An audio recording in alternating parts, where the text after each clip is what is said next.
Hi guys, welcome to another episode of The Good, the Bad, and the Ugly, movies about great things, terrible things, and all things bloody. I am your host, Noah. With me forever is Ryan. Always and ever. And Vince. Hello, hello. And this week we have another special guest with us, Corbin. Thanks for having me. No, definitely our pleasure. And what a pleasure it was to watch this week's movie. Yeah. We watched, National Treasure last week or something? Or depending on when this airs. Who can remember? But this was a true pleasure. So we watched the 1986 classic, right? Yeah. I'd give it, Unsung classic. Cult classic. Mm-hmm. Cult classic. Good way to prefix it. Arguably the perfect movie for this show. Yeah. Yeah, okay. That's a really good point. Mm-hmm. We watched Night of the Creeps. Now, before all of you start hitting IMDb trying to figure out what Night of the Creeps is or are... It's not the most obscure movie we've done. No, that would probably be Rage War. Yeah. Or Dragon. Yeah, I was gonna say. Dungeon Master, or whatever it was called. Yeah. A movie with 3 names. But this, I mean, it's not all the way obscure. But you showed this to me, 2 years ago or something? Yeah, right? and it was like my friends who are like into cult classic showed it to me. I remember being a kid and seeing it in the video store all the time. Yeah. Like you see the guy, the zombie. The hand through the door. Well, yeah, you see him. He has like the white eyes, and he has like pieces of his face missing, and he's like holding the flowers, and he's dressed for prom. Yeah. And whatever. Yeah. Well, I just the good always news used to was see- their dates were there. The bad news? They're dead. Oh, thanks, guys. And Corbin, you haven't seen this before. Never seen it, never heard of it. No? Yeah. So this was directed by Frank Decker. Fred. Fred Decker. Yeah. God damn it. The disrespect is... We'll get this out in the editing, don't worry. Don't worry, we'll just edit that out, no problem. I mean, he did Monster Squad. His most well-known film. Yeah. And unfortunately, RoboCop 3. Yeah. That's the one with the samurai. And the jetpack. Yeah, and they have the samurai swords and He's friends of the children. cut, and then he gets its head cut off or something at the end. I'll have to take your word on that one. Yeah. It's no RoboCop 2. Does RoboCop use the sword in it? That'd be pretty cool. I don't remember. I've never actually watched all RoboCop 3. No, I remember watching it. I think just once, and when it came out, and I was like, even being a kid, I was like, this movie kind of sucks. Because the other two are amazing. Like, Yeah, the first one is groundbreaking for sure. the second one's a bit more like hulkier. 2 has a lot of great ideas. Yeah. It's just the execution's not so good. Like those Well, other is it- RoboCops who kept killing themselves. Frank Miller wrote it, no? Yeah. Yeah. And there's a problem. Noonan as the cult leader, drug dealer. Yeah. But I always liked that kid because he's fucking crazy. He's just like, I was like, who the fuck is this kid? He's a little bastard. Alright. Yeah. Enough of that. Definitely Night of the Creeps. I'm really having a hard time giving away how good it is right now. But I'll do my best to hold back. It's one of those few arguably bad movie made on purpose that works for me. Yeah. Because it's definitely an ode to... I mean, they show Plan 9 in the outer space. Yeah. Well, like, I love the opening scene because he wanted to shoot it all in black and white originally. So the whole opening sequence is like done in black and white. And the first sequence we see are... Oh yeah, the aliens. are the aliens. Actually, I just want to talk real fast about the title card. Yeah, okay. How they had the letters Creeps, Yeah. CREEPS, written in kind of like dripping font. Yeah, it kind of looks like the Misfits. Yeah, that font. style. And they're kind of floating behind each other until the word Creeps appears. And then they just kind of tack on Night of the... with like a very basic like, Helvetica font. Kind of, well, it was like very 80s font. And then they use that blue... Yeah. color blue. It's like that's so like 80s. a pastel aqua like, blue. Not seafoam, but Yeah. it's kind of like neon blue. It makes me think of Scarface instantly. That blue is just like... It's like that neon Scarface. blue. It's just like, I don't know, they kind of really tacked on the Night of the... But anyways, so yeah, the first scene, we see some pink midget aliens. I don't know. They kind of look like... it kind of looks like... Fuck, what, there's... Hey Arnold made of like silly putty. Like a different shaped head though, like Yeah. not a football head. Not a but- football head, but it is like a very specific... Yeah. Kind of looks like... Balloon head or You seen that movie Milo? Oh, no, I Like haven't seen it on my it's Netflix like list. that the monster comes out of the guy's ass. Oddly enough, one of them is played by a guy named Kevin Thompson, and his face kind of looks like the monster. Oh, wow. Yeah. That's unfortunate. Wow. It looks like E.T. with Down syndrome. Yeah, And that's a pretty nasty disposition. Kind of looks like Krang. Krang with a body. Yeah. Mm-hmm. So we see one of these aliens carrying. It looks like a weapon of some kind. Or a It's like boombox from 1999. Yeah, it was one of those.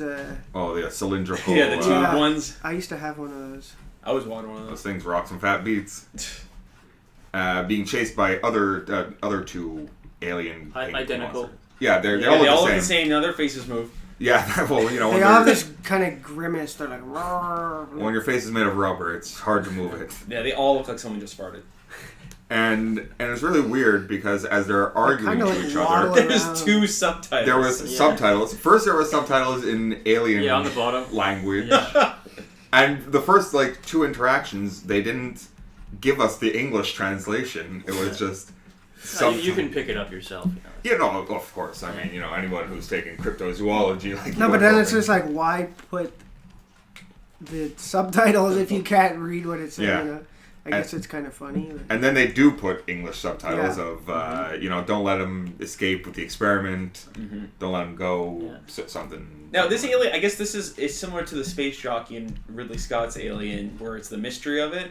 The reason this alien just chucks this thing out, we don't know. Was it being a dick? Was it like a humanitarian of a sense, like wanting to keep these creatures free? Who knows? Yeah, no real backstory, which is okay. It doesn't. Exactly, it's the mystery of it. And it cuts to 1950s black and white campus. Yeah, it goes to Pleasantville. Yeah. Okay. Yeah, it's pretty accurate. And they called it Puppy Love. Yeah, some excellent 50s tunes. Mm-hmm. And That should be your new album there, Vince. Yeah. called it Puppy Love. I think you should be a crooner. Oh. Well, yeah, Vince, you got the voice for it, right? Yeah. You got the The chops. chops. I think we should transition to the Barbershop Quartet. Yeah, we'll get a roving 4th member every time. Mm-hmm. That's not a bad idea, guys. If you want to hear us do after Barbershop Quartet with our guests every week, We could cut a full album. The good, the bad, and the uglies. yeah. Boom. So we see one of the girls getting ready in her room. Mm-hmm. And our other friend gossips. Yeah, all gossips on the phone. Oh, did you hear about Brett? No. Well, they broke up. It's just a go nowhere cop. Mm. I don't know. It's foreshadowing, baby. Certainly is. And we hear some rocks get thrown against one of the windows. Mm-hmm. And the girl goes out to see it. I don't remember what her name was. Betty or something. Yeah. High school sweetheart. Jane. I think I wrote Jane just because. Ham? No. Why not? Mhm. And we see our first. I don't know how would you describe how Johnny looks. He's like your typical. Ken doll. But he I mean, he looks like he's like a goober, but he's like kind of jockey. He has like not the varsity, but he has like that 50s like sweater. Yeah, like a Yeah. Riverdale. The crew cut, very like, Sells the teen burger at A&W. the boy Yeah. next door. For sure. Mm-hmm. He's kind of a dork though.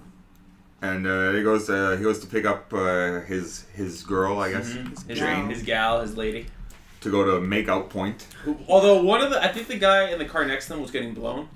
Oh Because yeah. his arms are stretched out in a way, like leaning back. So either he's alone because he's not, or she's just kissing him while he lays back.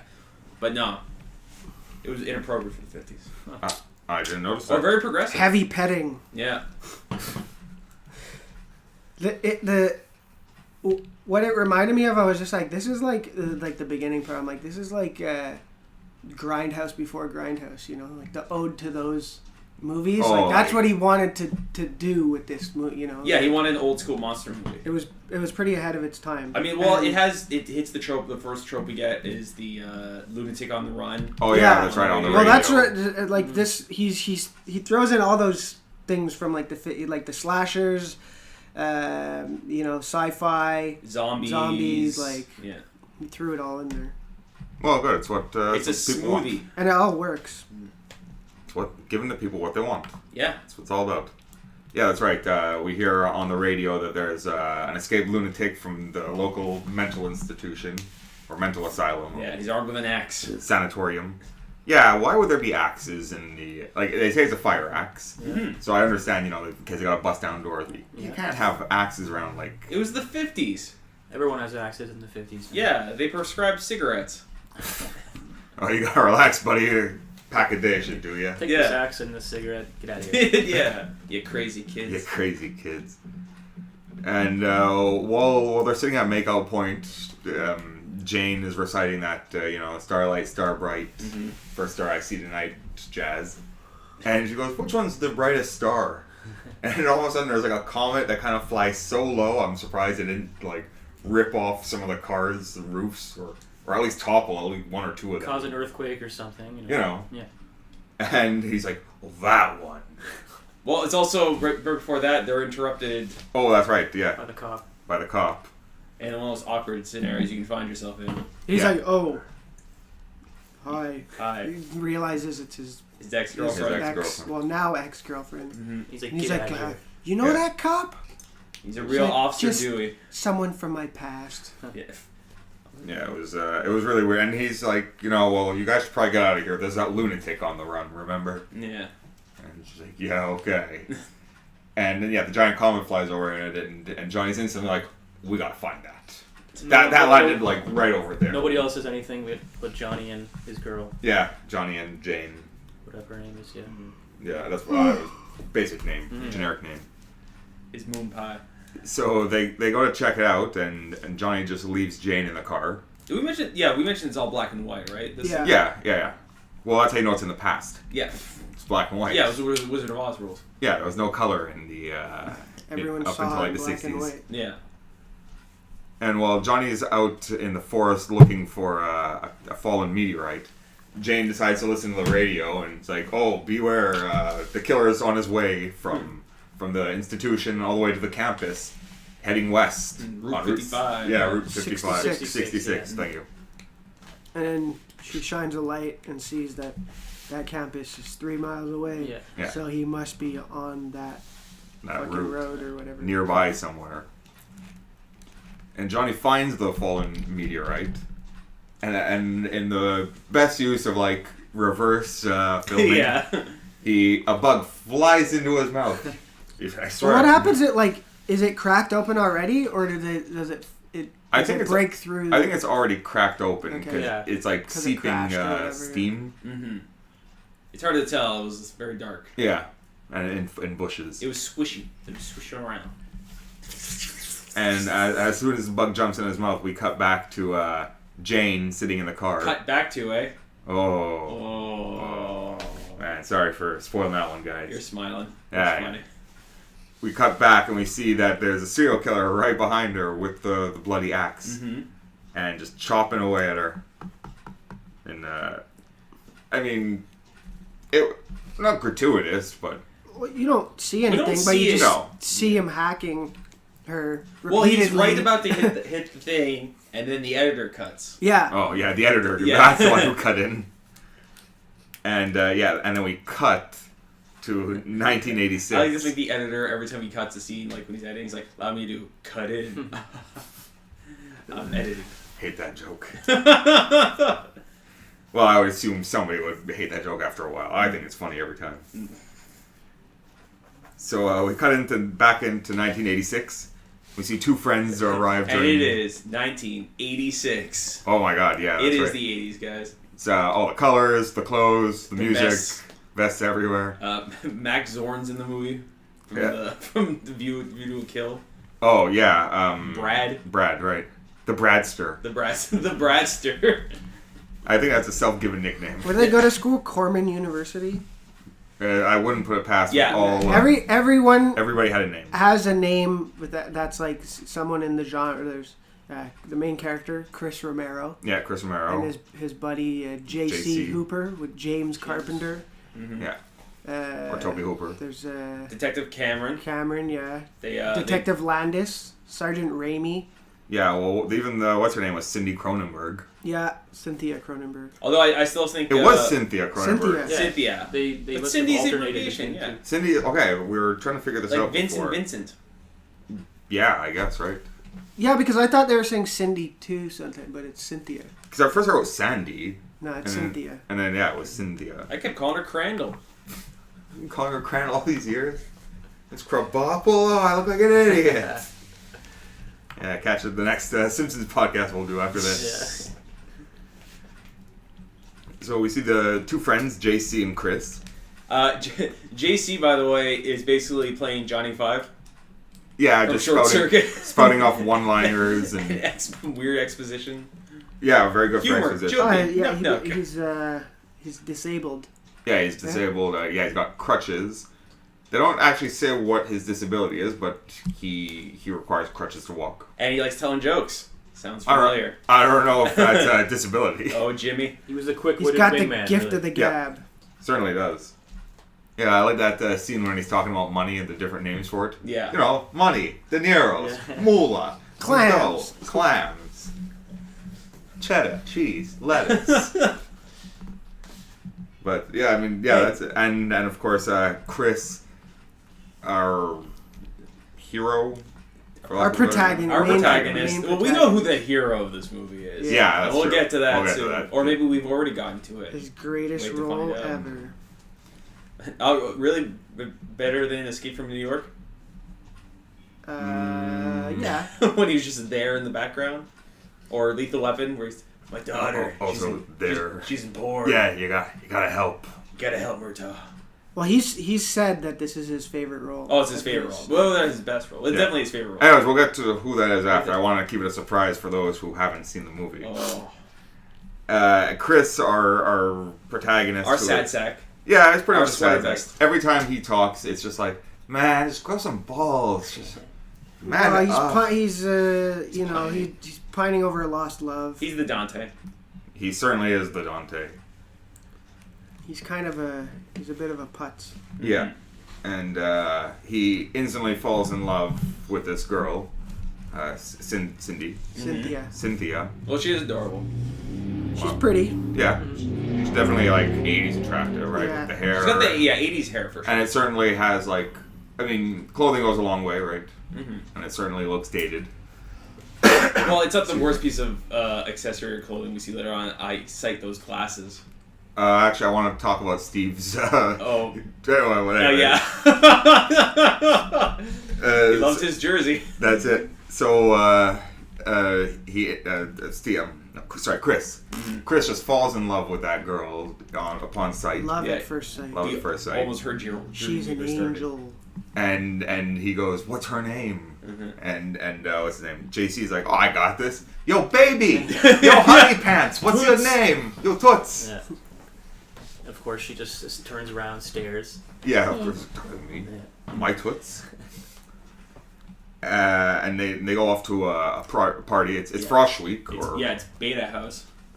Yeah. Beta's better. Beta is better. That's their slogan. Yeah. Not how I remember it. Nah, fuck you, Delta all the way. No, I'm a tri-lam myself.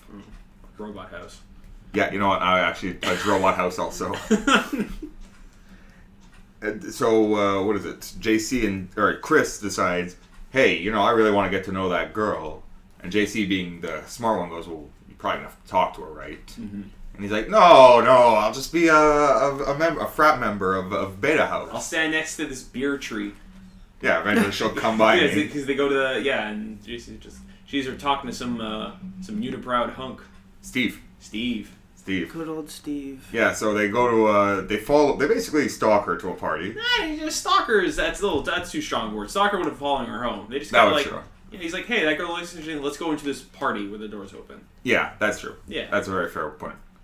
And Well, at first he's like, "Oh, she went into the fries." It's like, well, fuck, go follow her. You know? He's like, show some goddamn initiative. don't be a dingus. Yeah. If I'm gonna be a sidekick, I want to be a sidekick to a fucking hero, man. That's it. So he goes, and when they're at the party, they see Cindy talking to Steve. Mm-hmm. Steve with one giant monobrow, And that same jersey he wears all throughout the movie. I kind of appreciate though, because like when he dresses up later, he's just throwing a blazer over it. Well, yeah, And I like that. He's like a cartoon character. He's dedicated to that piece of clothing. I didn't see that. And he just he's got a blazer over it. over his football jersey. Over his football jersey. Except it's not even like the team's football jersey. It kind of looks like a penny. I think it was his dad's. Well, because it's like it's really mesh thin. Yeah, it's like one of those practice jerseys. Yeah, it looks like a practice jersey Yeah. that he's wearing all the time. Yeah. Talk about practice. Whoa. You can come. His pickup line. Her like, I can play football. You can come watch me. Sit down. He's got the moves. He knows tricks. He's like, yeah, it'd be really cool, if you can watch me play football. And then JC, being the great wingman, decides to go bust up that He's conversation. a fucking great wingman. He's supreme. Confidence. Yeah, he's got some serious confidence. He's a hell of a salesman. So he goes up to the conversation between Cindy and What he Steve. lacks in mobility, Yeah. He moves. Apparently, he can move as fast as a guy with 2 functioning legs. Well, yeah, you see him go up those stairs? Yeah. Chris kept having to catch up to him. Yeah, pretty much. Slow down. God, come on, I'm gonna get trapped. So he goes to bust up the conversation. It was one of the best ways to. It's a good thing Steve is like a monobrow caveman. Yeah, he's fucking moose. He's like, hey, Steve, is it? He's like, No, he's like, hey, there's a phone call for you. What's your name again? Oh, Steve? Yeah, right, Steve. It's a phone call for you. Thanks, man. The best. He's out of the picture. Yeah.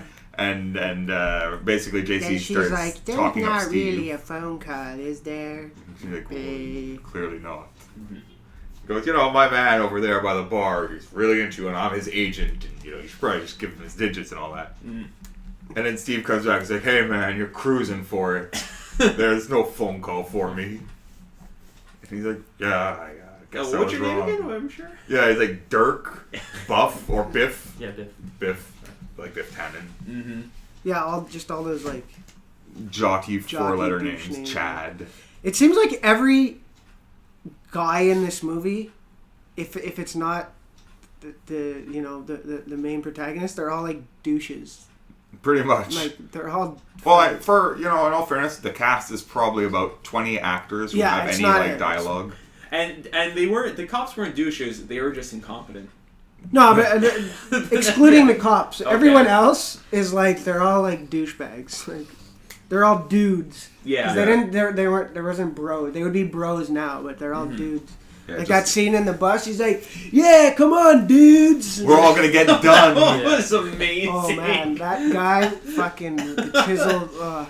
Yeah, that guy now would have a hard time. I know. I kept focusing on the dude who looked like Rick Rude. Oh, the mustache and the super mullet. small glasses. Yeah, he looked like that Danny McBride.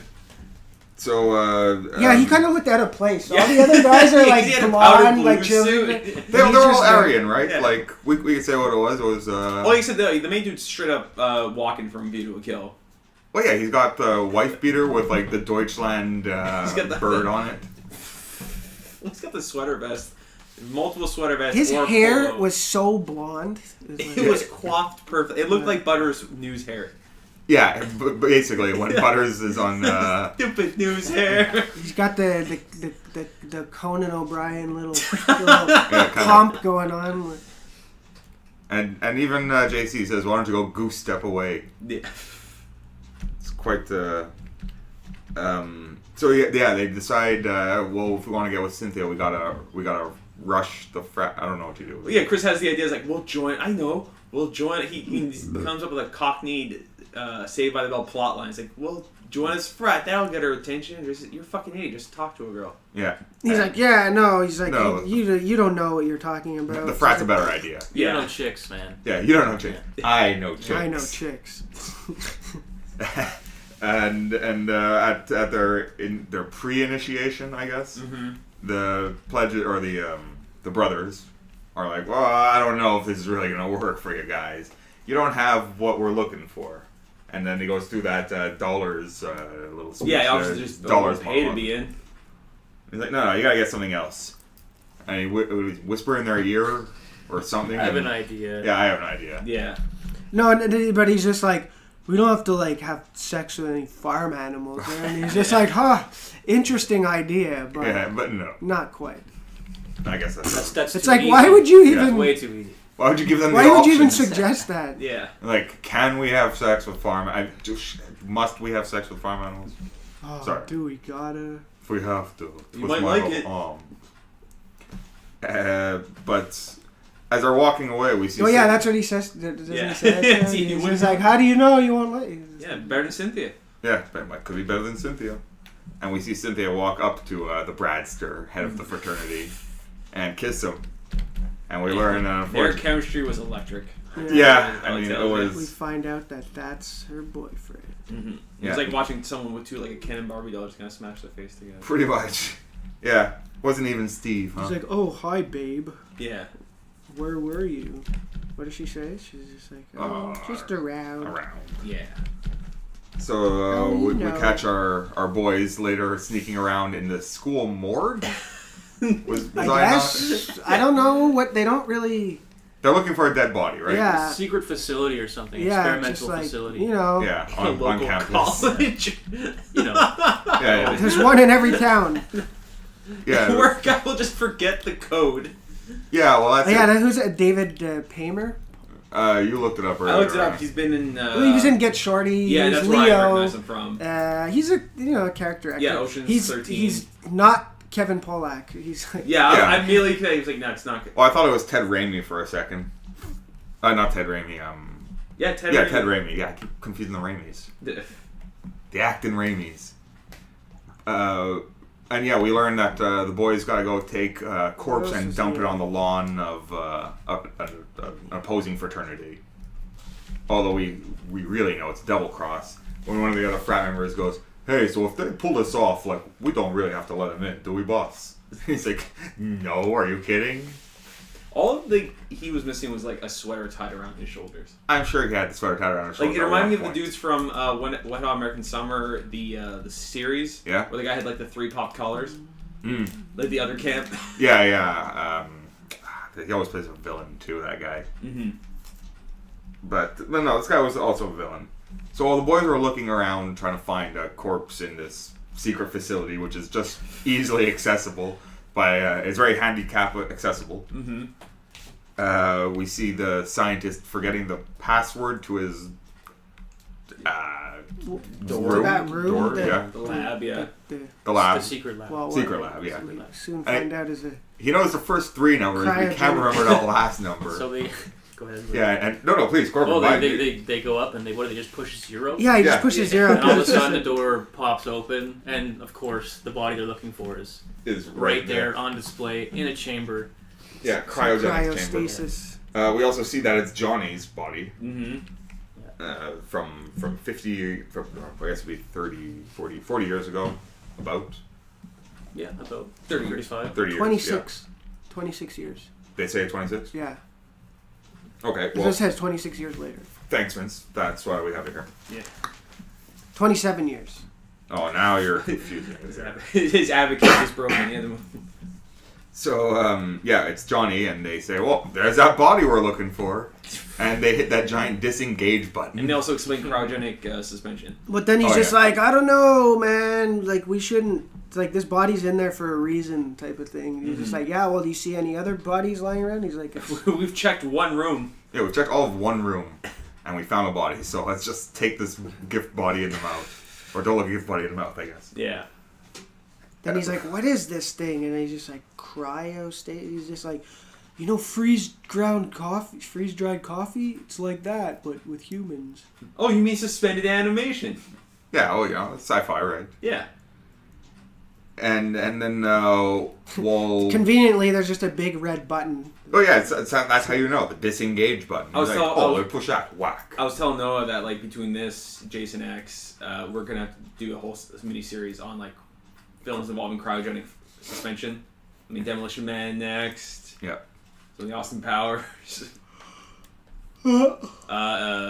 Encino Man. Yeah, for Again, sure. There's a whole. It's a whole subgenre. Yeah, we'll make that our next one. Frozen in Freeze, time. drive, good, bad, the ugly. Freezer burn. Yeah, okay, Freezer Bird. We'll get some guitar licks in it, and yeah, although Ryan will do all the Foley work for Yes, us. that's it. I do the Dave Foley work. But while they're dragging off frozen Johnny, his eyes pop open and grabs Chris, and they immediately bolt out of there. What does the janitor say? They bolt out of there like at 40 miles per hour, screaming like banshees. Yeah, he only says it like 4 times. Yeah, I forgot. Well, but then they bump into the scientist. And topple him. Yeah. And they're like, hey, you kids, get back here. He didn't say anything. He's just kind of like, oh, what's going on? It takes like 30 seconds to get up. Yeah. Meanwhile, like we said, one of the kids is handicapped, so... He moves. He certainly does. You should have seen him flying down the hallway, guys. Actually, do see it. Watch this movie. Yeah. Watch him fly down those hallways. And up those stairs. Yeah, well, because with the you can take big strides with this. With the crutches. You know? But even then, when they're bolting through, like, their dorm to go hide out in the bedroom, or in their dorm room. Well, yeah, because you can tell by every take, it started where the two of them were on, like, equal footing, and then, like, Chris is, like, the guy after plays Chris is like, oh, I can't overlap them too much, just so it's like, they always start even, and then you overlap them a little bit. Yeah. And they dive into the dorm room. Their dorm room, their twin couches. Yeah, their sleeping arrangement must have been very cramped. It's about the size of this living room. Yeah. Their dorm, maybe smaller. And like they just have they got two couches desks, and two couches, two couches. A bathroom somewhere in there. No, it was like they're not even a toilet. It was like a sink they next piss to the jugs. door. Yeah, they have piss jugs They everywhere. have a communal bathroom. Way the road. Yeah, way the road, boys. Piss jugs for everywhere. It's like college lifestyle. And then we go into. Well, they have a little heart to heart kind of. Like, yeah, well, it's basically his clerk speech. Yeah, it's it. You're a Fuck you, fucking man. asshole, man. It's like he's like, all I want to do is try to make you happy a bit. If I'm gonna be fucking miserable, then yeah, it's like you fucking whine and bitch and complain. I help get you out there. Yeah, he's like, I'm never gonna get laid. Yeah, and you fucking keep chickening out. And then he's like, and then we do this, and you puss out again. Yeah, who's the one who closed the store to play hockey? Who's the one who closed the store to go to a fucking wake? Yeah, pretty much. Beer today. You sound like an asshole. Throwing M&Ms at him. You know, I'd actually like to recut that scene using the clerk's dialogue. But then, which would be great when they have the pillow fight. Yeah. He's like, close to pillow, man. Yeah, I like their little afterward thing too. He's like, yo, fuck you. He's like, yeah, you let me. He's like, yeah, well, you'd enjoy it. He's like, yeah, but it would feel good too for you, right? Because you're gay. He's like, are we done? He's like, yeah, let me see that pillow. Okay. Whack with that pillow. And then it's just, guys joshing around, man. Just man to man. Just, having fun like we have after the show. It's a bro down. Yeah, man. Woo! Hey, put down that pillow, Ryan. Yeah! No! Yeah! Stop! You gotta fuck sometime. Yeah, you'd like it too. Yeah, I would. Okay. Well, you win. So we finally get to the real hero of the movie. Ryan, I'll let you go for it. It cuts to, and I loved Corbin's reaction to this, a man on the beach in a white suit. This is the best intro to a character ever. It is. Like women walking beside him serving drinks or something. Yeah, drinks out of a coconut. Yeah. He's looking like the Colonel. Yeah, like Colonel Sanders. Yeah, and just chilling there, motionless, like propped up like Bernie. Like, he's not even moving. It's just like which Bernie? Weekend at Bernie's. Because he's just laying there motionless in the one thing. Like people are drinking to him, and then sees a woman coming out of the beach, and he takes off his glass. Like, oh, what's going on? Next thing you know, cut to he's in a police uniform. Mm-hmm. We're back in the 50s, only it's in color this time, so you know something's up. And he's got an arm in his hand, and he sees a man just chopping away at the girl in that Johnny's car. Johnny's car. He moves closer. The arm turns into a shotgun. And the guy turns around, and it's a corpse.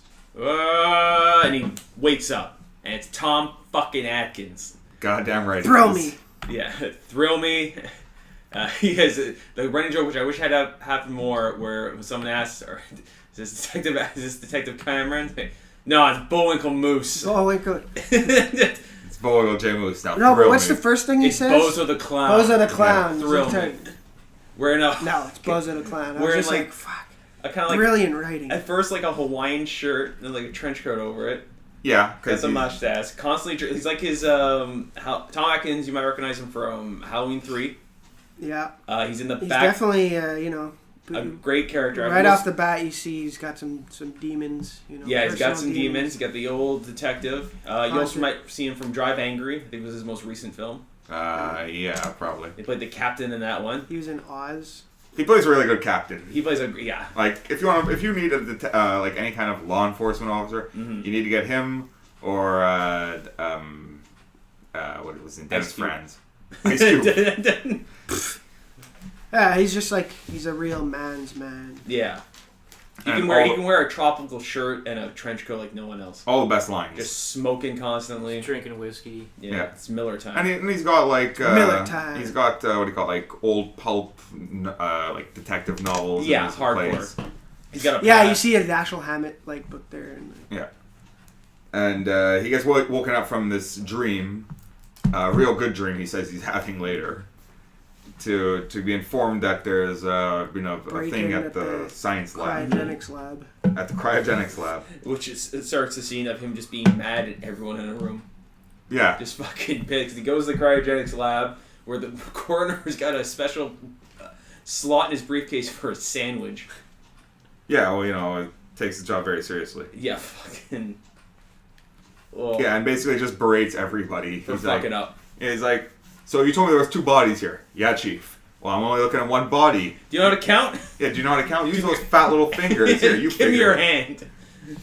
Well, I don't know. Did you take a statement? Yeah, well, we both went to the bathroom. There's some new guys, and they both went to the bathroom. Mm-hmm. Yeah, and it's like, okay, well, even if that happened, the body just didn't get up and walk on its own, or a 50-year or 27-year frozen man doesn't just get up and walk away. Yeah, it's because the body the same kind of line as in Monster Squad. Yeah. Because the only body... the mummy's like 1,000-year-old dead guys don't just get up and walk out on their own. Did they say that in RoboCop 3 too? Like 50-year-old robot man doesn't just get up and walk away. Probably. Yeah, why not? Yeah, because the only body there is the Leo, the lab technician. Tech. But, no. Yeah, I was saying. Well, as he says, like they don't just get up and walk away. Cut to a dead guy. Yeah. It's exactly like in Monster Squad 2. You just see like in Monster Squad you see the mummy's feet walking, and in this you see. It's a trademark Decker. Yeah. Yeah, vintage Decker. So while to go to right as we cut to see the feet walking around, we see them nearby Cindy as she's walking into the sorority. Yeah, as Brad drops her off. Yeah, in the Bradster mobile. Yeah. I said Bradster because that's his license plate, guys. It is. I also wanted him to be playing what's his name's song from Trailer Park Boys. Oh, Cyrus? Yeah. Very standard rock track. blues riff. Yeah. Corbin, I'll be back to do the music for it. Sure. So yeah, and we kind of get a little jump scare later. Oh, we get the another horror trope of the cat. The cat, yeah, that spooky cat. Yeah. Where, Ryan, that chick you were talking about with the glasses. Chick with the giant 80s glasses. So 80s. These glasses were like, for sure, Millhouse's glasses. Yeah, or for more contemporary people, like Barb's from Stranger Things. Yeah, right. I know the young kids watching or listening. Or the like really young kids in the original Ghostbusters. Wow. Annie Potts had the that's right. Too. Yeah, at least they look good on her. Yeah. They look a lot better on her. Oh, Janine. Oh yeah. Yeah, that's right. We see zombie feet shuffling on the grass and getting closer and closer to a door.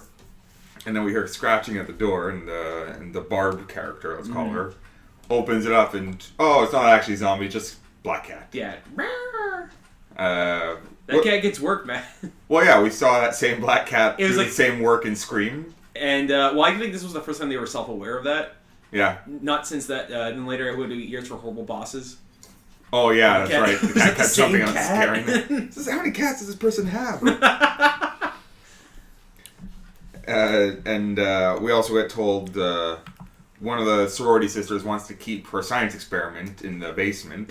Just jars of human brains. Yeah, like 7 or 8 pickle jars of brains. And doesn't ask the den mother who's there, and she has no lines. She just scowls. Yep, that's right. We didn't see her speak even once. Even when there's a zombie busting through. She didn't move, man. Yeah, she didn't move. The dog's barking, and she's like, Whatever. I can't. My shows are on. What is she watching? Plan 9 from Outer Space. Yeah. Yeah. So of course she doesn't have Either time that for or Ed Wood, but that hadn't come out yet. You stupid human.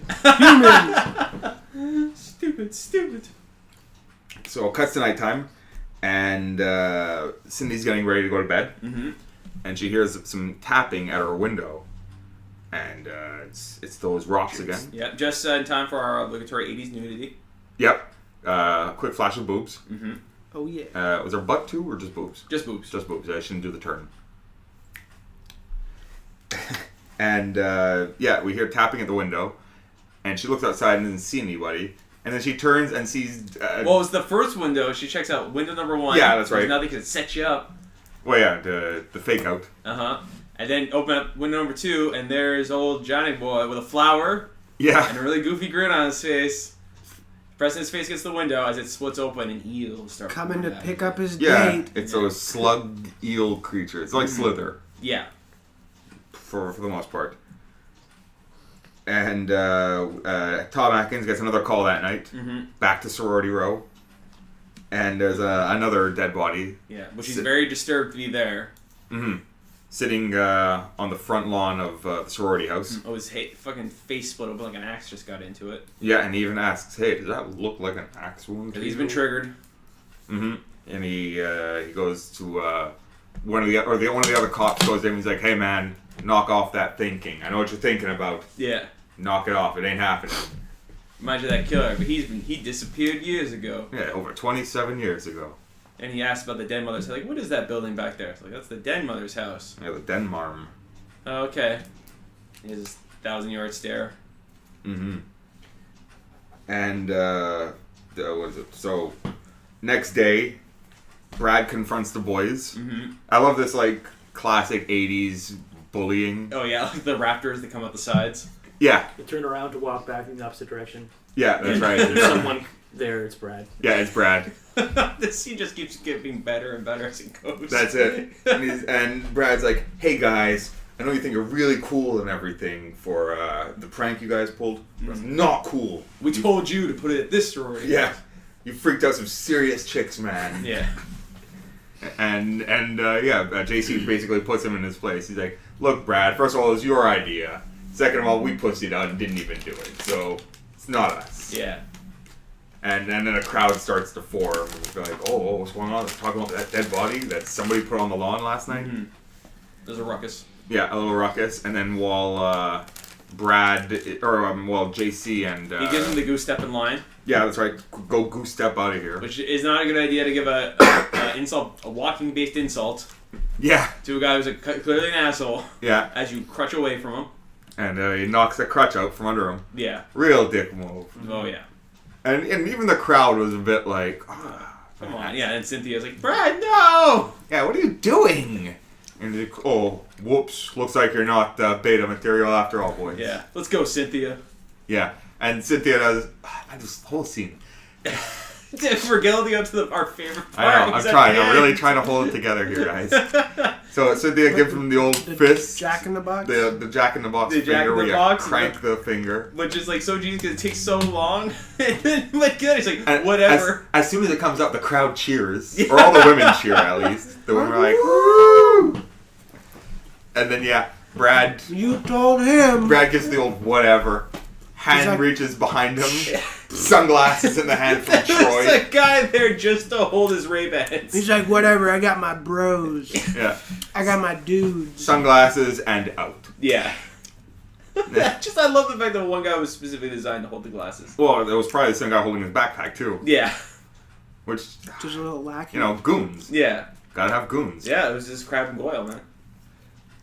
And while the boys are ready to crush some puss. No, that happens later on the party bus. Yeah. Oh, party bus was... Yeah, you kids calm down. Yeah. So while the boys are walking away after that horrible trip, they get pulled over by Atkins. Yeah. And he grills them down at the cop shop. And this is where I'm guessing, because they had to have cut out a line later, because later on Tom Atkins just starts calling him Spanky. Yeah. So I'm guessing he must have given them the nicknames in this scene, and they just cut that out. oh, Spanky and Alfalfa over here. Yeah, despite the fact that this is the director's cut we Who watched. is Spanky? Yeah, that's Yeah, right. the whole time we're like, Spanky? Well, I guess because they're kids and it's our gang. I don't know. I think that's what's so They're weird. He little starts throwing rascals. this They're getting reference into out. trouble, you know. Like, It's our you gang. little rascals, you know. And yeah, And I would Atkins, argue, because he calls who was- Chris Spanky and JC Alfalfa. Yeah. I'd argue it's split the other way around. Because, Chris is the one pining after a girl, yeah. and JC was the one, man, I don't need that Yeah, shit. I don't need I'm chicks." more fun loving. Yeah, but I guess since This movie falls Chris apart. was There's no buckwheat hero. either, you know. They Yeah. needed a he would buckwheat. get the title. They needed a buckwheat in this movie. Yeah. Look, they had one black guy. Yeah, he was a With the cop. cop. Yeah. So that's right. So at the cop shop, Tom Atkins grilling him, saying that this janitor over here saw you guys pulling out of there at 40 Screaming miles like per hour, banshees. Yeah. screaming like banshees. And if you forget that line, they'll repeat it a few And times. JC Yeah. at first is like, "No, man, that wasn't us." And then Chris folds. Instantly. He rats out immediately. No, it was us. Yeah. It was totally us. Why they confess to breaking in but deny moving the corpse. Yeah, well, because he once again says, "Oh, we pussied out," Yeah. and even JC kind of gave him a look like, "No, you pussied out." Yeah. Fucking. If I had use of my arms and legs, I would have done this myself. Fucking man, I'm handicapped and I'm still carrying you through this fucking thing. Yeah, exactly. But he also explains that the corpse woke up and grabbed him and opened his eyes. Yeah. And Atkins kind of goes like, that is strange. Yeah. That is weird. I automatically believe you. Yeah. And back in the morgue, the police morgue, the body of Leo, let's say, the science He technician. Undertaker's up. Yeah, just sits right up and walks out of there with like blood dripping down his neck. He's clearly The gray. scissors are stuck in the neck. Yeah, the scissors are still in his neck. Walks past a cop. Yeah, and the cops are like, "Oh, have a nice weekend." See you, man. Yeah. Like everyone is completely oblivious in this movie.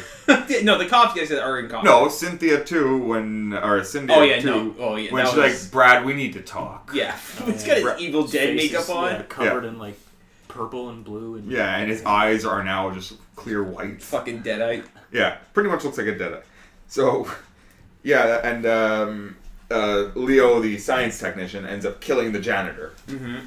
The janitor gives like, "Oh!" He's still laughing at his At screaming the- like banshee. Like he stops to chuckle to himself. That's gonna like last him all week. Yeah. I was like, that's a good one. Screaming like banshee. I'm gonna use that more.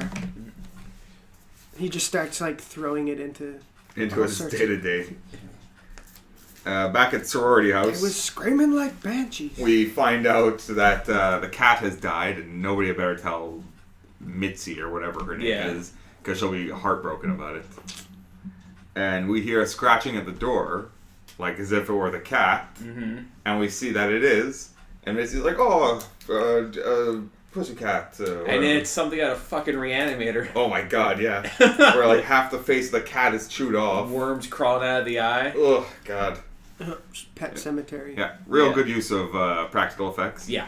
Something we'd always appreciate about those 80s movies, guys, is There's a dog too, no? There's a Yeah, the dog later on. The dog later on.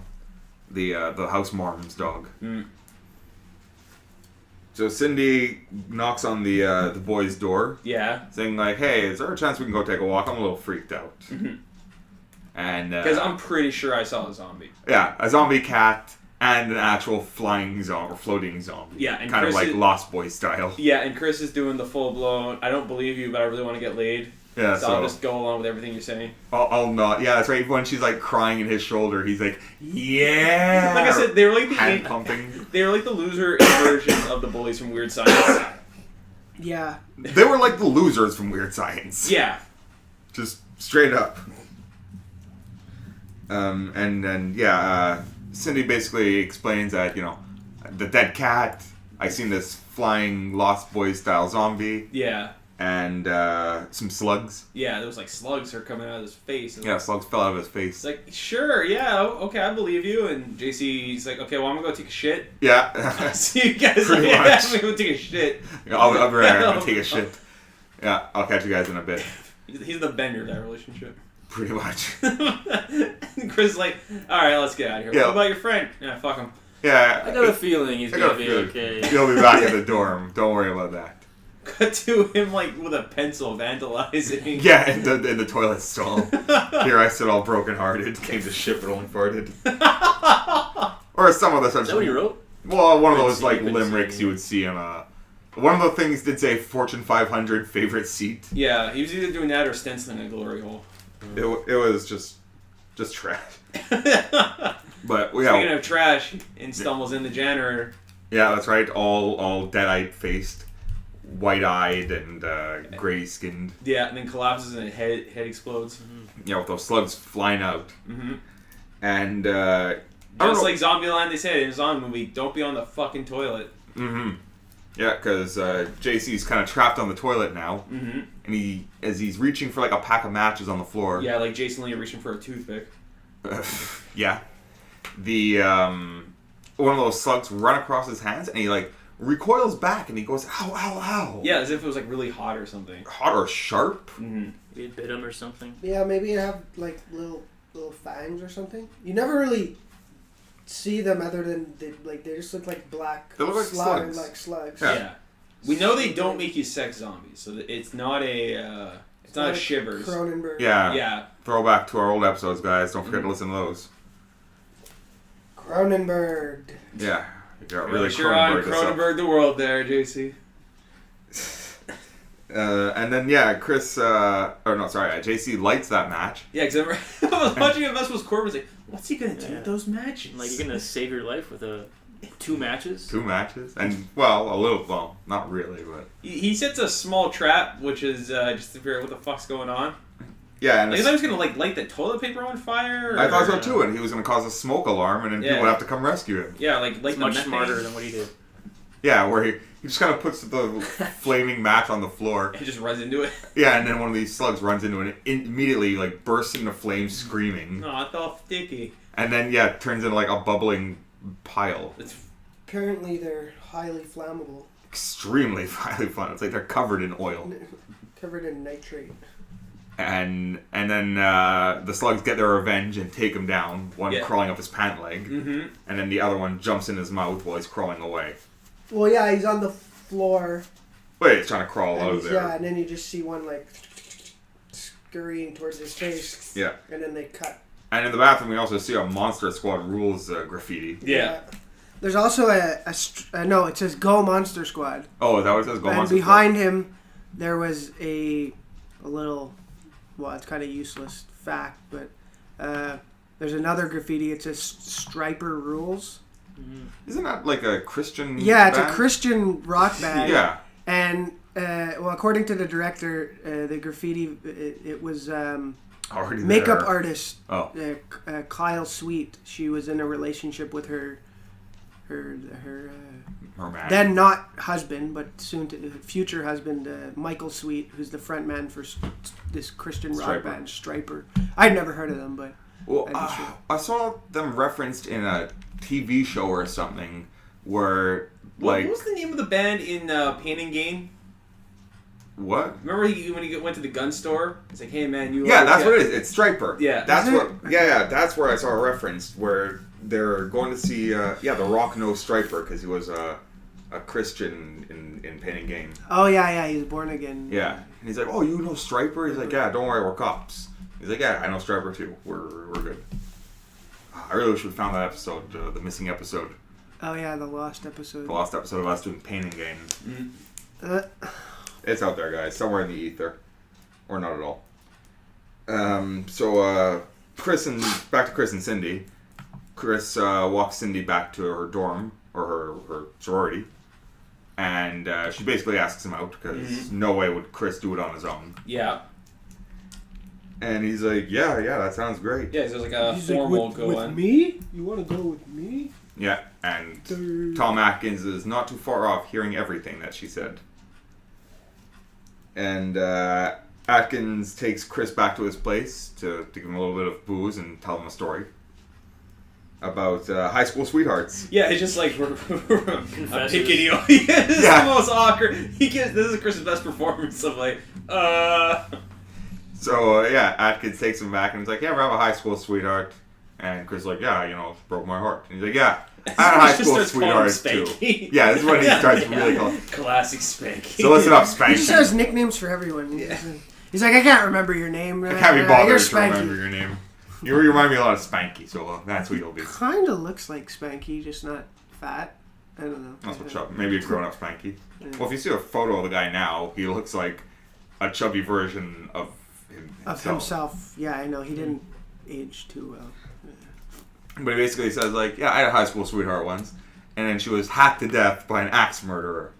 But don't worry, I took care of it.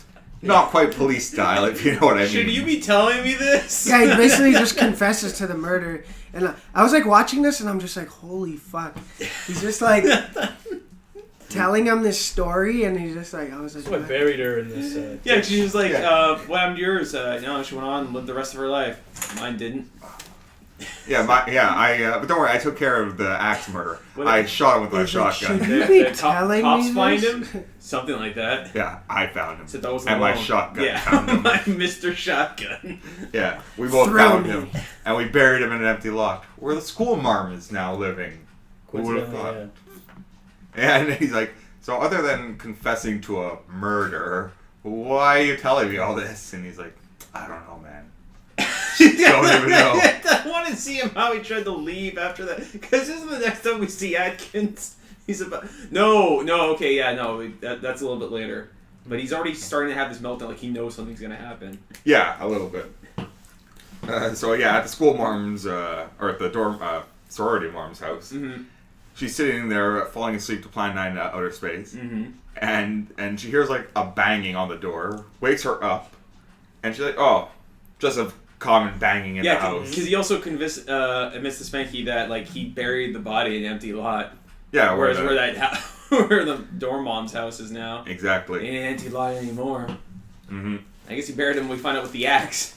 Yeah, well, it's Got to bury the He's evidence. got an axe to grind. bury the And evidence. no, Please. well, when the noise gets louder and louder, the Yeah. dog hears it, and all of a sudden you see in the floor, like the floorboards bust up, and all of a sudden an axe comes out, and of course the person the what's his name, the chief, Tom Atkins, yeah, Cameron. person he murdered, still has the axe in his hand, Yeah, buried in hand with him. Exactly. Yeah, and at first I was is he gonna try to chop that woman? Because that thing's gonna be blunt as hell, which doesn't matter because he just like lays it right into her. Oh yeah, just like one chop and then blood on the screen. And she doesn't even move, like No move. Doesn't she even sits scream. there. Yeah, exactly. She has no line. She was paid as an extra. Yeah, Or she was Decker's mom. maybe. And then Atkins also gets the call about murder at school marm's Yeah, house. there's another murder. Where's my fucking backup? Yeah, and then oh wait, there they are, right in front of me. Never mind. That was really weird. It's like 1950s car too. Yeah, he's the only one driving a car from the 50s, like a 1944 Studebaker or something like that. I love the word Studebaker. And while two cops are on the patrol looking for this axe murderer, I don't really care for their interaction between each other. It's like, oh, we should call it quits. You're not gonna find him. No, let's keep looking. Then about 2 seconds after shining the flashlight from one end to the other, he's like, you know what? This is stupid. We should go. Take off. And he's driving by, he sees the zombie and he stops and he's like, what are you doing? I say to go, you stop. Is he about to reach back and he's about to take his head off? Yeah. And drives away, And takes out. the back light of the car or whatever. What you know what's funny? For once now, the cops, hey man, you get a light out. Smash the back of it. Yeah, let's see them Medicine. get pulled over. That's what you get. So the cops end up surrounding the zombie. Everyone gets the call on the radio. Yeah, they got to a dead end. Yeah. And they just kind of unload into him. Blast And it. and Tom Atkins, when he found out the murder, he went and grabbed his shotgun, which is like not even buried under his bed. No, it's like Just kinda stuck laying under there. his sofa. She's like, let me just pick this up and fuel view. He just has a few lying around the house. Yeah. Well, it's always good to have some weapons lying around That the same house. shotgun too, no? Probably is. Not so much for hiding the evidence. Yeah. Probably is. But it's okay, because the thing doesn't have much skin anymore on him. And he can fucking hop a fence with it, too. Yeah, good for you, Tom Atkins, for being in shape. Yeah. And, the police just basically blow him away RoboCop style. Yeah, because he's standing there and he's slowly about to turn around. Psycho zombie. Mhm. Yeah. Yeah, it was great. No eyes. Yeah, and everybody shoots the body, no effect. And Atkins just pulls out the shotgun and blows off the head. I killed you. Yeah, he's like, I killed you already. And I'm surprised nobody else turned to him. He's like, what did you say, Chief? Yeah. Is that a fucking zombie? That looks like a zombie, guy. Nobody else seemed to be really worried it was a You zombie. confessing to a murder? What's going on? And then when he shoots the head, like slugs fly out and Yeah. go in every direction. And everyone's like bewildered, like, whoops. Yeah, what's going on? The slugs. Yeah. It cuts one of my favorite parts of any movie, the montage, the getting ready montage. Yep. You need a montage. That's right. The boys and girls getting ready for the spring formal. And we see... the guys one was great. oh, yeah, where they're kind of just like cheersing beers. Yeah. And Steve there with his tuxedo jacket over his training jersey. Posing for their photo together. Yeah. They've rented a bus. Yeah, party bus. Not even a party, it's just like a school bus. Yeah, it's like a city bus. Prison Yeah. bus. Yeah, it's more like a It's prison like a bus. gray bus. It's the Yeah. bro bus. Yeah. Yeah, and All all aboard the bag bus. Woo! the boys are partying, piling in. Except for What Brad. does he Yeah. say? He said, the guy, like, he's We're like, gonna get done. hey, dudes, you want to get done? Ready Yeah. to get done? We're gonna get done. Yeah, and they're all there except for Brad. Because like, oh, well, Cynthia dumped him. Yeah, so he's heartbroken. He's not coming. He's Too just- bad for Brad. Yeah, loser. He's like stomping around drunk. Yeah. And what's his name? Chris Bitch. goes into his dorm and hasn't seen JC for a while. Yeah. But there's a tape sitting on his desk. Yeah, because he's all tucked up. Yeah, he's ready for the spring formal. And he listens to the tape, and it's from JC talking about his interaction with the slugs. Mm-hmm. But he's still alive. Yeah, he's still JC, alive. Alive enough to make a recording. Yeah. Bring it up to the dorm room. Place it down with like a note that says Play me or "Play me" something. or Yeah, I know. My brain. I didn't get that because when he's done, you hear him like screaming or something. Yeah, he's, like, "Rrrr." So it's turning. like, where did you record that then? He 'Cause recorded it in the room and then stumbled down to the boiler room. I guess. Yeah, Okay. also, he said he's able to walk again. Yeah, he's Yeah. able to walk. Yeah, It's and, like, I can walk on my own, Chris. yeah, in this message, he's saying that he can walk and that fire kills these slugs real good. Mm-hmm. And that he's heading down to the boiler room to try to burn them out from inside of his body. Yeah, I know it's funny because like earlier he said, kill me. And Chris like, maybe I always will. But he ended up having to kill him. No. That was a red herring foreshadowing. Yeah, I was going to go somewhere and then didn't. So Chris goes down to the boiler room and wants to investigate to see if his buddy's okay. Mm-hmm. And he's not. He's lying there dead Yep. with like a bunch of Sizzling slugs, slugs right just next to him. piled around him. Foreman. Foaming, yeah, Yeah. all Yeah. mid-boil already. And on the party bus, the boys are heavily drinking. Well, Brad, he sits down all distressed outside the sorority house. Oh, yeah. And, oh, hi, doggy. Yeah, well, that's right. He sees the dog from the school marm's Yeah, house. the zombie dog And yeah, causes them to have the an bus accident. crash. Doesn't he see a slug go in the bush or something? Oh, yeah, that's and right. He goes to the bush and go, oh, what was that? Yeah, Hey, hey, dog. dog. The What do you, dog's shot hey, him. dog, what do you think that was? Huh? Yeah, and he looks at the dog, and the dog's all zombied out too. Yeah. And he shoots a slug into his mouth from Yeah. the dog's mouth. And it's some of the best, reverse. It's reverse, yeah. It looks like from South Park when they're shitting out their mouths, only in reverse. Yeah, And sped up. But yeah, this is when they're all out, they're having a commotion on the bus because they're woo party, Party. we're drunk. He goes, hey, you guys, you quiet down, you kids. yeah. I don't have so much fun back there. Yeah, he turns around, sees the dog, swerves out of its way. His eyes pop out of his head. That was Yeah, really weird. I was like, what the hell was that? His eyes pop out of his head. Hey, whose eyes? The bus The driver. bus The driver. bus driver, yeah, he just like, it cuts to him and he's like, "Whoa," his Whoa! eyes are And he like, crashes the Yeah. bus. There was no real need for it. Everyone in the bus is dead like instantly. Yeah, it was Yeah. No one's still alive. It was the Yeah, burlesque. nobody even Yeah. close to surviving. Yeah. And the dog wanders in the bus to kind of infect the rest of the group. Yeah. Mm-hmm. Or not even the rest, because in the tapes, JC says that the dead can walk again with these. Well, that's also when when Chris shows up. Atkins, he's in his apartment just playing with his lighter, and he hears a knock on the door. He gets up and note there's duct tape around the door, which we were like, oh, maybe he's got a bad draft. Yeah. Very strange. He's like, they killed Alfalfa. Yeah. And he gives him the whole explanation. Like, there are these alien slugs that go into your brain and nest there, and then they explode out, and they use the dead. He's like, all right, fair enough, let's roll. Yeah. He's like, I'll kill myself later. He turns off the oven because he's like, I was going to blow myself up. Yeah, well, either he's blowing himself up or he's gonna die from like natural gas. Yeah, like because he was playing with his lighter. Exactly. Yeah. Carbon monoxide. So it was poisoning. like no, he was gonna like take out the floor. It was because he's in an apartment building. No, well, he was gonna blow himself up. You think? I think he was gonna go for the gas. I mean, put your same as like suffocating yourself in a garage with a car running or something. Yeah, man, put your head in the oven if you're gonna do that. Or you have a shotgun. I mean, just go for it. Yeah, right. Well, you don't want to survive one of those. Yeah, that's true. Like if you fuck up. Well, that's very true. Someone did. He didn't fuck up, and someone did survive one of those. Kind of. Axe murderer who was wandering around. I killed you. Oh yeah, that's right. So after Spanky picks up Atkins, they decide. Go to the police. This is great. Yeah, Ryan, I'll let you take this one. I know how much you loved it. Fuck, why am I blanking on his name? Dick Miller. Dick Miller, because he goes to the rock-up store. It reminds me of this thing in the thing, like, Mac needs the flamethrower. The flamethrower? It's like, hey, I got a weapons requisition. Hey, how's it going? Dick Miller, playing his second best guy who gives you guns. Yeah. Next to the Terminator. Oh, yeah. I was about to say that. Yeah. Good old Uncle Willie from Demon Knight. Yeah, old episode, guys. Go back and listen to it. Mm-hmm. B-Movie King.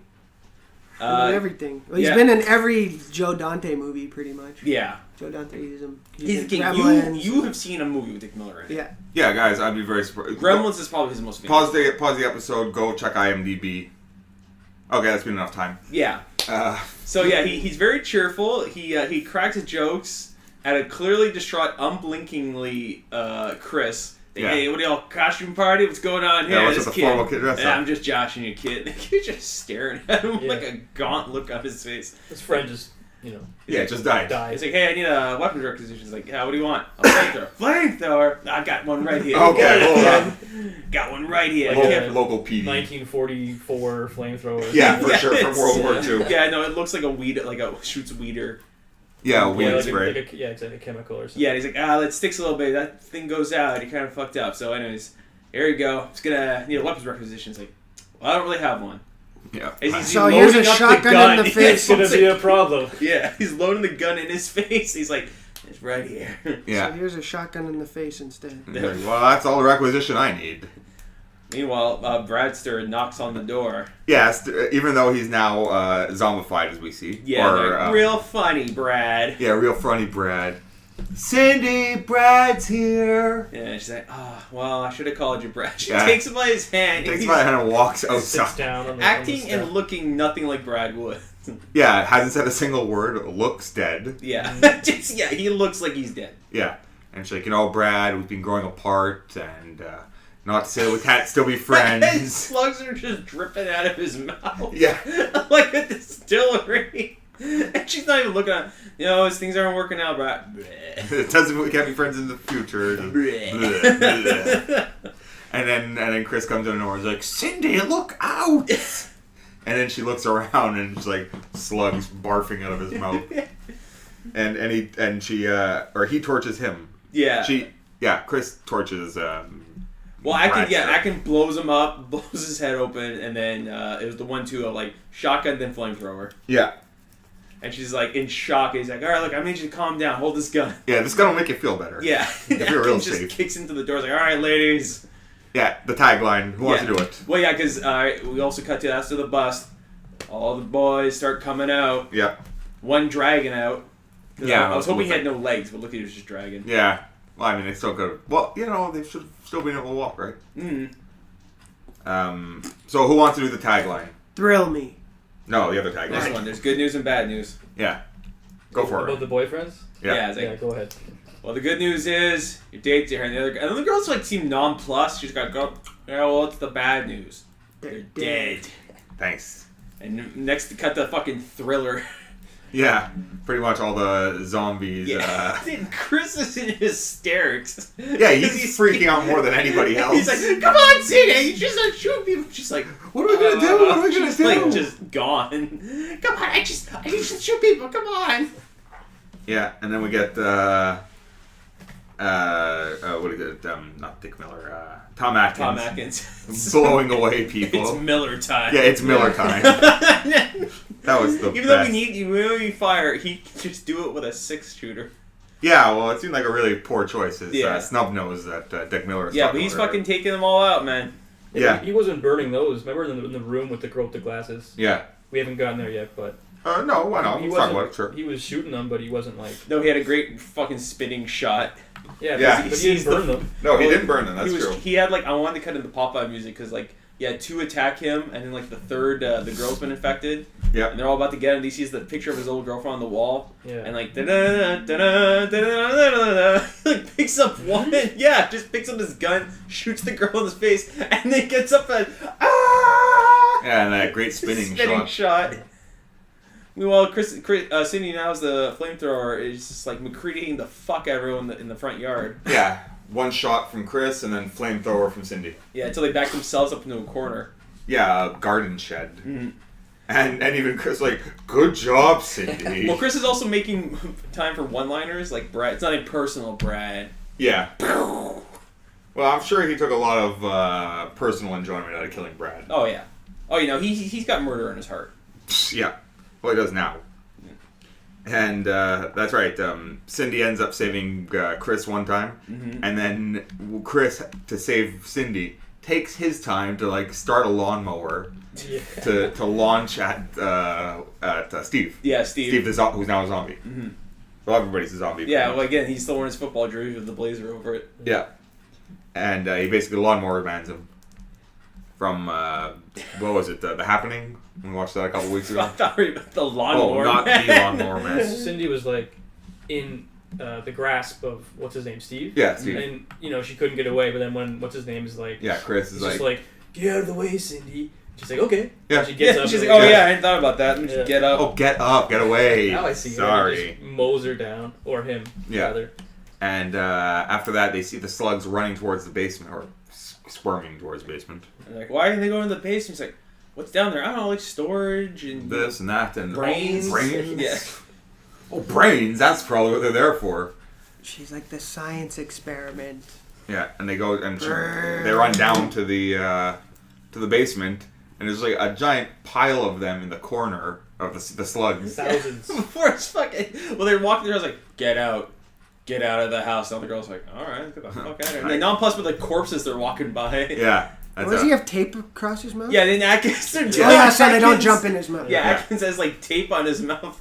Like, what they get out of the house. He really has a death wish. Yeah, he's just Mr. Blonding it with the. Yeah, with the gasoline. stuck in the middle. And yeah, even one of them tries to jump in his mouth after he takes the tape off. Yeah, just catches. And he it. catches in midair, and he's like, "Not today, you bastards!" Yeah.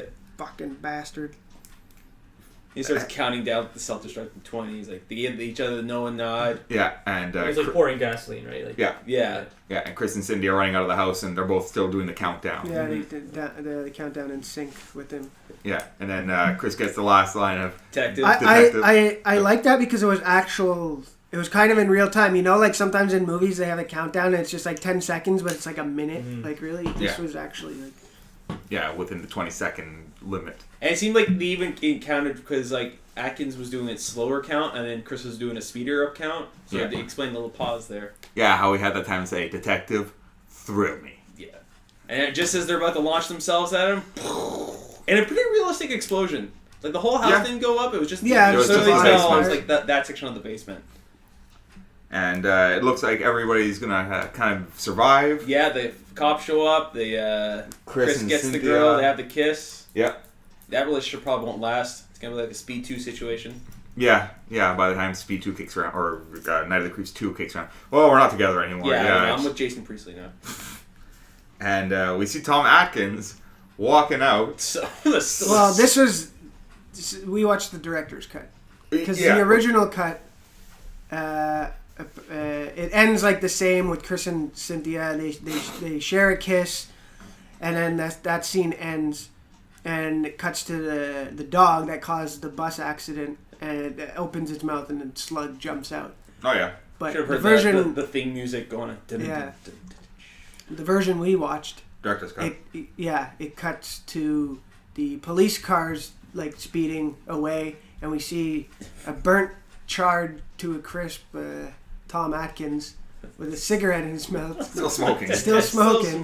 Still Literally. Oh, good one, Vince. Hey. Oh, there's that self high five. We're waiting all episode for. I know, Ryan. Vince. Why did you tell it going on? I would have hopped And then where he just like falls over and some slugs like burst Blows out out of his head, into the grave, into the cemetery. Yeah, they all rush to the cemetery. alluding to. And then the aliens show up. Oh yeah, and then the aliens with their giant Oh, yeah, spotlight. huge. at the end. 30 years fucking later. ship. Yeah, the ship. It basically looks like Spaceballs 1. Yeah. And then there's like a spotlight, and I guess they're looking for the slug. Yeah, it took experiment them like that they almost 30 dropped. years, but they got there. Yeah, well, light years, right? And it cuts to credits and whatever cheesy 80s song was playing. Maybe some song called Night of the Creeps of the movie. Yeah. And They start playing Radiohead's Creep. 20 years before it was made. And that's Night of the Creeps, guys. Oh, It was. That is Night of the it Creeps. I mean, is so fun. It's so much fun. Yeah, Fun is definitely it's a the great- word I would use. It's a great movie. It's pretty short, too. You know what? I actually felt It's the opposite. 85 minutes. Yeah, it was it was an hour and 28 minutes, but I felt the pacing was really long. Yeah, at certain parts. It gets, it's short, but some of the middle parts, like when they're at the police station or... Yeah. Yeah, I can definitely see some trimming of scenes, but... Or maybe like, a couple more monster attacks to help, like, quicken the pace. Yeah, well, I that scene with the lawnmower Mm-hmm. when he saves Cynthia, when he Mhm. fucking, which zombie was that? It I don't was know which Steve. one. It was Steve. Yeah, he's like, get out of the way, and he fucking He's like still crawling mows around. him down with that.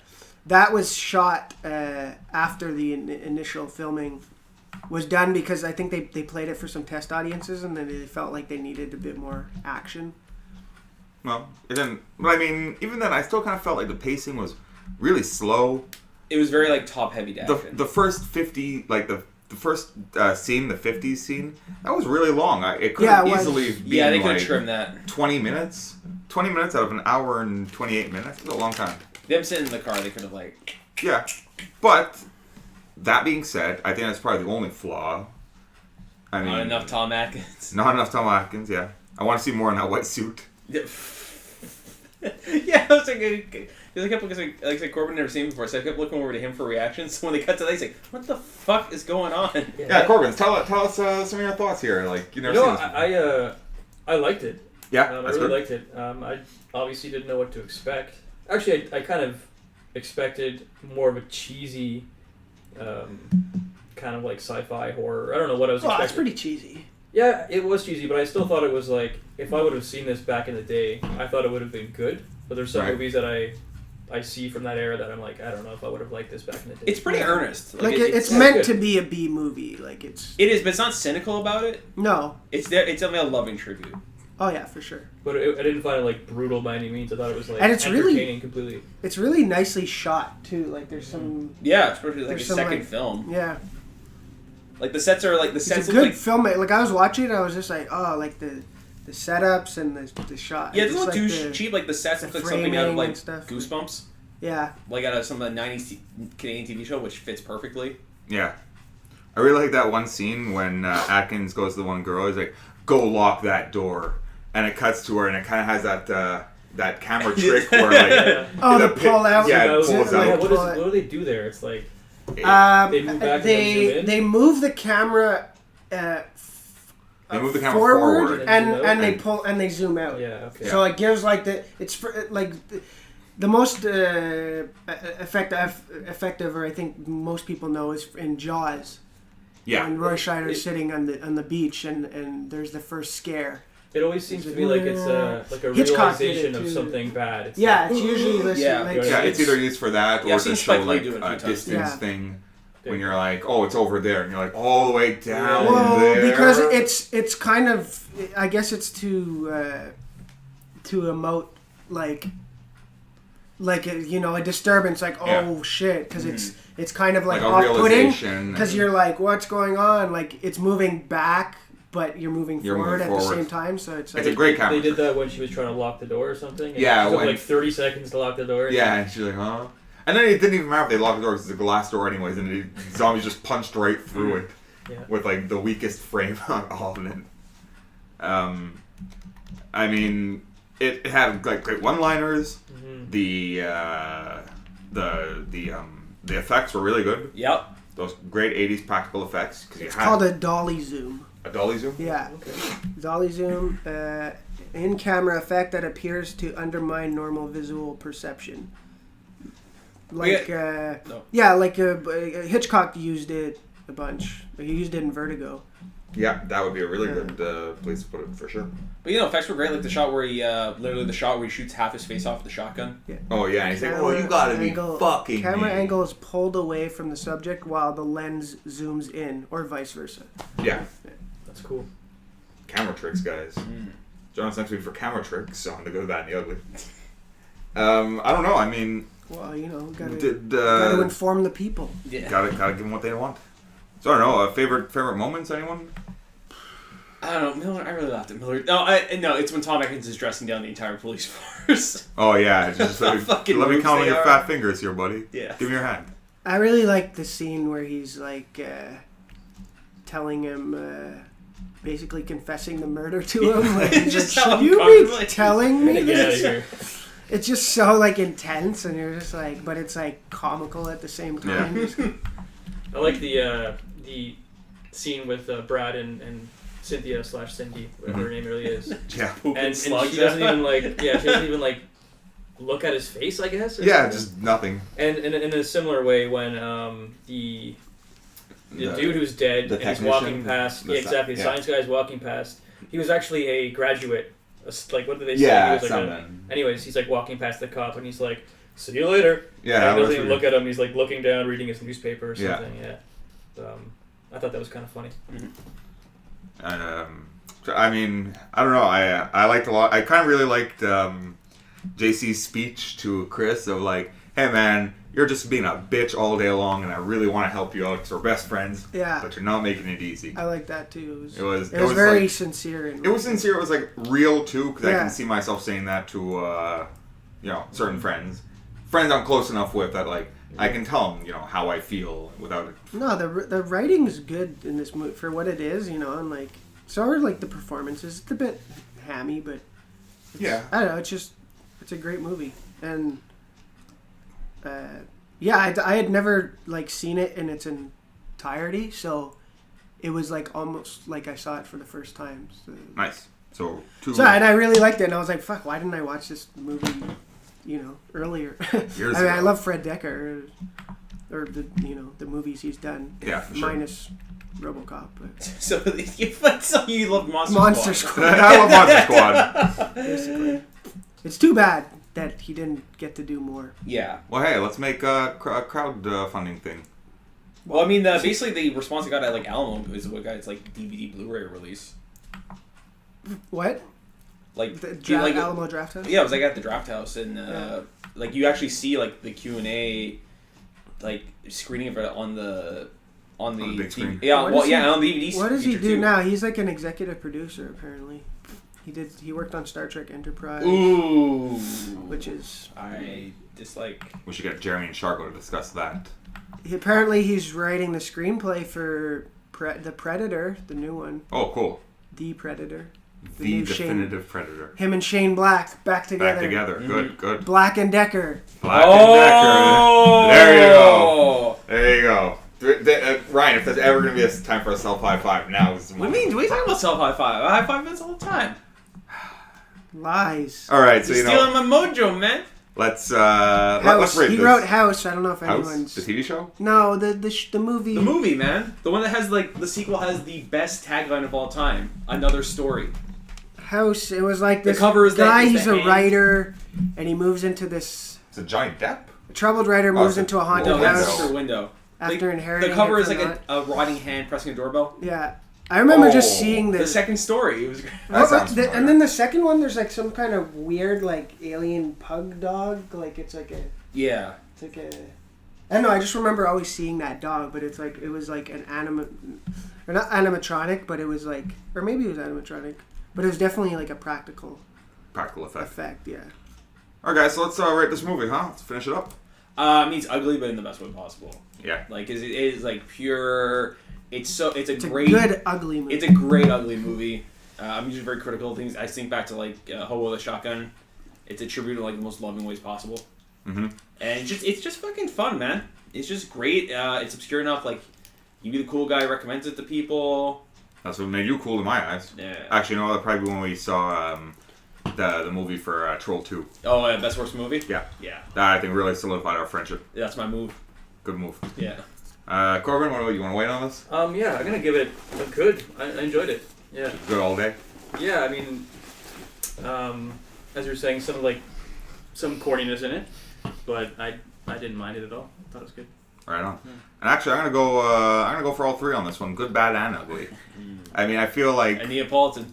Yeah, that's right. It's good. It's got all the laughs in there that I want. Some decent enough action. Bad, because I mean, let's face it, it's cheesy and it's like, it's definitely, I don't want to say dated, but it's got that feel and that look of like an super 80s. Yeah. Super 80s. Well, yeah, in the 50s were super 50s. And then when it was 50s, it was super 50s. So it's consistent. And I'll say it's also ugly because I mean, you know what? Some of the effects were pretty cool. Yeah. Even just Brad barfing out those slugs from his mouth.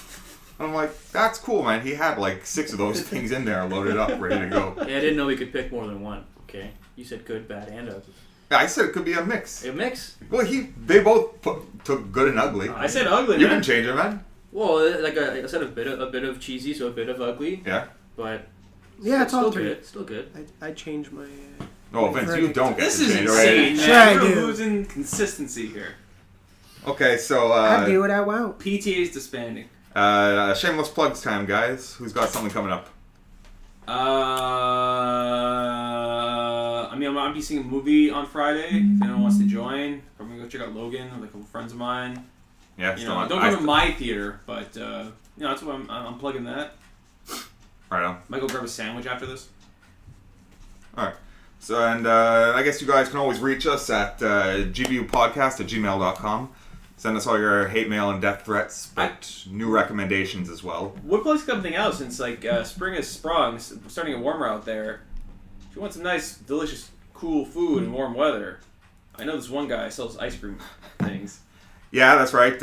Sure, why not? We'll do something I'll plug finally for once. Yeah. So, guys, find us at facebook.com/getbaked. Baked spelled BAEKT. It's my personal cookie company, and during the summer in Montreal, you can find us pushing an ice cream bike, selling our amazing ice cream sandwiches.